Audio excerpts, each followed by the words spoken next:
दोस्तों, जिंदगी में दो ही लोग असफल होते हैं। एक तो वो जो सोचते हैं लेकिन करते नहीं है, दूसरे वो जो करते हैं लेकिन सोचते नहीं है। करना शुरू कर दिया लेकिन नहीं सोचा हमें क्या करना है क्या नहीं करना। ऐसे ही लोग असफल हो जाते हैं। आप लोग उस कैटेगरी में नहीं आते। आप सोचते भी हैं, समझते भी हैं, उसके बाद में करते हैं। सोचना भी जरूरी है और करना भी जरूरी है। सिर्फ सोच करके हम कोई काम नहीं कर सकते या कोई करके ही काम सफल नहीं हो सकते। पहले हमें सोचना पड़ता है, उसके बाद में करना होता है। दोस्तों, मैं हूं आदित्य कुमार शर्मा। आप लोग देख रहे हैं मैथ मैजिक 0%। बहुत अच्छा रिस्पॉन्स दे रहे हैं आप लोग। व्यूज आ रहे हैं, लगातार व्यूज आ रहे हैं, सब्सक्राइब भी बढ़ रहे हैं, सब्सक्राइब हो रहे हैं, व्यूज आ रहे हैं, लाइक हो रहा है और इधर से हमारे वीडियो भी कंटिन्यू आपके पास चल रहे हैं, यानी आपके पास में आ रहे हैं। ये हमारे लिए अच्छी बात है। इसी तरीके से आप लोग सब्सक्राइब, लाइक, व्यूज देते रहिएगा, शेयर करते रहिएगा। मैं आपको नए नए वीडियो देता रहूंगा।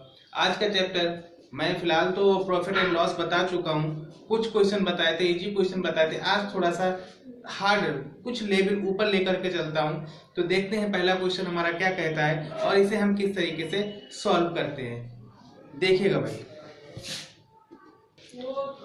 दोस्तों, क्वेश्चन कह रहा है यदि 12 वस्तुओं का क्रय मूल्य 9 वस्तुओं के विक्रय मूल्य के बराबर है तो लाभ प्रतिशत बताएं। देखो, क्वेश्चन बहुत सरल है। समझना आपको है, करना हमें है, बताना हमें है, समझना आपको है। ना समझ में आए, गारंटी दे रहा हूं कि ऐसा हो ही नहीं सकता कि समझ में ना आए। अगर समझ में ना आए तो मैं पढ़ाना बंद कर दूंगा। बस आप एक बार समझ की कोशिश करें। ये कह रहा है कि 12 वस्तुओं का क्रय मूल्य, भाई जितने रुपए में 12 वस्तुएं खरीदी जाती हैं, क्रय मूल्य, क्रय 12 वस्तुएं जितने रुपए में खरीदी जाती हैं उतने रुपए में 9 वस्तुएं बेची जाती हैं। बात समझ में आ रही ना भाई? मान लीजिएगा एक वस्तु का मूल्य 1 रुपया है तो 12 वस्तुओं का मूल्य कितना हो गया? 12 रुपया हो गया। 12 रुपए की हमने 12 वस्तुएं खरीद ली और 12 रुपए की ही 9 वस्तुएं बेच दी, है ना? तो हमें लाभ हुआ कि हानि हुई? लाभ हो गया भाई। कितने कितने का लाभ हुआ? यहाँ पे रुपए का लाभ नहीं हुआ, यहाँ पे वस्तुओं का लाभ हुआ। भाई हम 12 रुपए में 12 वस्तुएं खरीद लाए थे और 12 रुपए में 9 वस्तुएं बेच दी, तो हमें 3 वस्तुओं का लाभ हो गया। लाभ कितने का हुआ? 3 वस्तुओं का हो गया ना। तो लाभ गुणे 100, और लाभ किस पर हुआ भाई? 9 बेची तभी तो लाभ हुआ। अगर 12 बेची होती तो लाभ कहाँ से होता? तब तो बराबर हो जाता। तो 9 काट देंगे, 3 3 9, तो क्या आ जाएगा? 33 सही 1/3 प्रतिशत। 33 सही 1/3 प्रतिशत ये हमारा लाभ आएगा। तो उम्मीद कर रहा हूं प्रश्न बहुत अच्छा है। ऐसे बहुत सारे क्वेश्चन पूछे जाते हैं और बच्चे इसमें कहीं न कहीं कोई न कोई ऐसी समस्या अपने हाथ ही बना लेते हैं जो वो सॉल्व नहीं हो पाता। देखो, यहाँ पे कोई भी ऐसी कोई समस्या नहीं है, बस क्वेश्चन को जरा सा समझना था और उम्मीद करता हूँ कि आपको समझ में आ गया होगा। ऐसे कई क्वेश्चन आगे हैं, इससे और भी अच्छे और बहुत ही ईजी बेस में बताऊंगा। आप लोग वीडियो को स्किप बिल्कुल भी ना करें, पूरा वीडियो देखें, बिंदास देखें, चैन से देखें। ना समझ में आए तो कमेंट बॉक्स में कमेंट जरूर मारें, मैं बताऊंगा। चलते हैं दूसरे क्वेश्चन की तरफ। अगर जिंदगी में कुछ पाना है, अगर जिंदगी में कुछ पाना है तो अपने तरीके बदलिएगा, इरादे नहीं बदलिए। इरादे बदलने से लक्ष्य की प्राप्ति नहीं होती है। बस काम करने का ढंग बदल दीजिएगा, कुछ न कुछ जरूर होगा, कुछ अच्छा होगा। बस तरीके बदलो, इरादा वही रखो जो आपका है। देखो, यहाँ पे क्वेश्चन कहा गया है 1 रुपए में 6 की दर से नींबू खरीदे गए। 1 रुपए में 6 नींबू खरीदे गए। किस दर से बेचे जाएं कि उसे 20% का लाभ हो जाए, या 1 रुपए में कितने नींबू बेचे जाएं कि उसे 20% का लाभ हो? तो भाई हमें मालूम है कि 1 रुपए 6 का क्रय मूल्य क्या है? 6 का क्रय मूल्य क्या है भाई? 1 रुपया। अब कह रहा है कि लाभ हो जाए कितना? 20%। तो 1 रुपए का अगर हम 20% निकालेंगे तो 120/100 कर सकते हैं। कितना आ जाएगा? 6/5। ठीक है भाई। अब 6/5 में कितने नींबू बेचे हैं?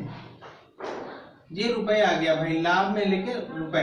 अब 6/5 में कितने नींबू बेचने हैं? 6 ही तो बेचने हैं। तो भाई कितना हो जाएगा? 1 रुपए में कितने नींबू बिकेंगे? क्या करना है? क्रॉस मल्टीप्लाई करना होगा ना इस कंडीशन में। तो क्या हो जाएगा? 6 गुणे 5/6। 6 से 6 कैंसिल हो गया, आंसर क्या आ गया?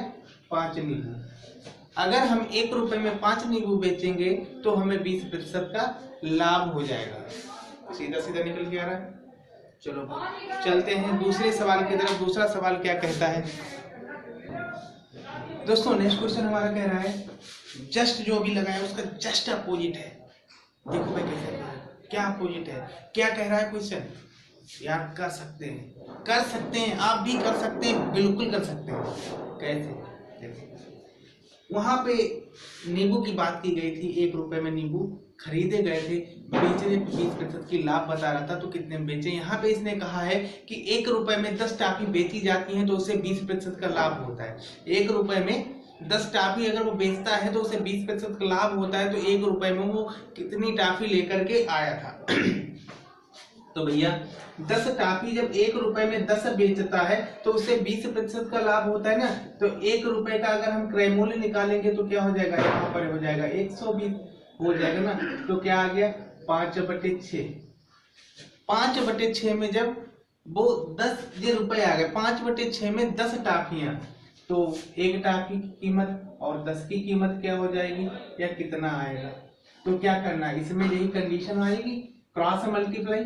तो क्या है 10 × 6/5, 5 दूनी 10, 6 दूनी 12। वो 1 रुपए में 12 टाफी लेकर के आया था और एक में कितना बेच रहा है, 10 टाफी बेच रहा है, तो उसे 20% का लाभ हो रहा है भाई, है ना। समझ में आ गया, बिंदास, बढ़िया तरीका। चलते हैं भैया नेक्स्ट क्वेश्चन की तरफ।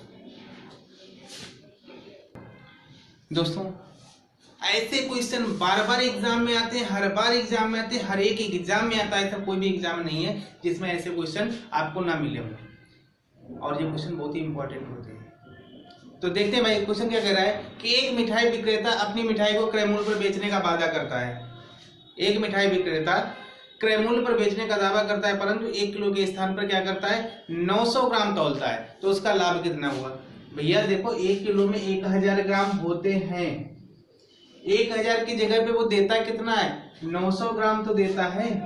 तो उसने लाभ कितना ले लिया 100 ग्राम का लाभ ले लिया। लाभ गुणे 100 बटे, भाई लाभ तो इसी पे लिया है 900, 0 0 कैंसिल कर देंगे तो 11 सही 1/9% का वो लाभ कमा लेता है।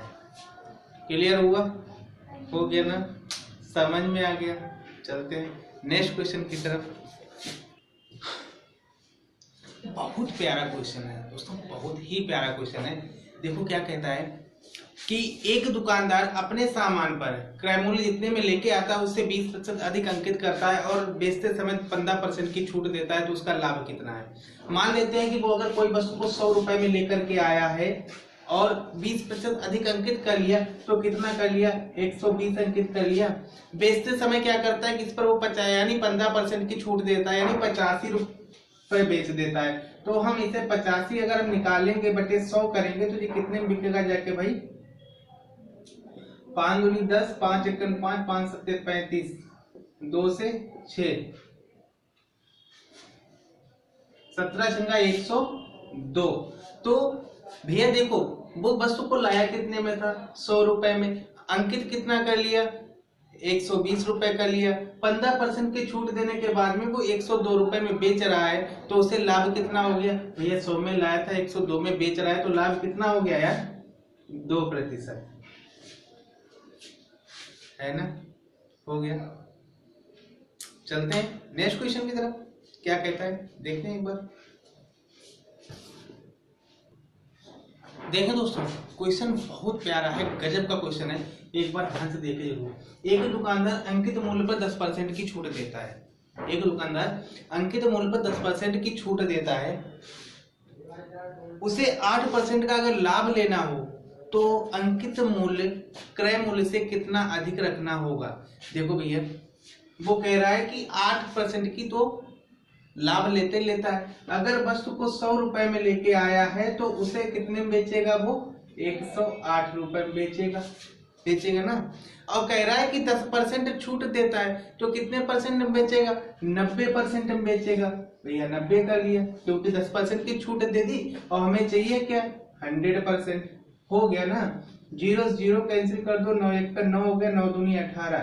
तो उसे कितना रखना होगा, 120% अंकित करना होगा। तो वो उसमें 10% की छूट भी दे देगा और 8 रुपए का फायदा भी हो जाएगा।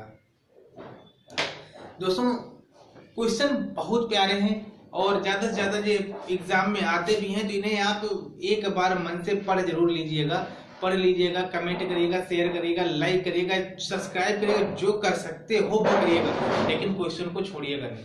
अगर आपने क्वेश्चन को छोड़ा तो आप समझ सकते हैं कि क्या क्या छोड़ेगा। अभी के लिए इतना, शाम को एक वीडियो और बनाता हूँ, उसके बाद में और कुछ बताता हूँ, कुछ अच्छी चीजें। तब तक के लिए इसे देखिएगा, सब्सक्राइब करिएगा, लाइक करिएगा। मिलते हैं फिर थोड़ी देर में। Thank you.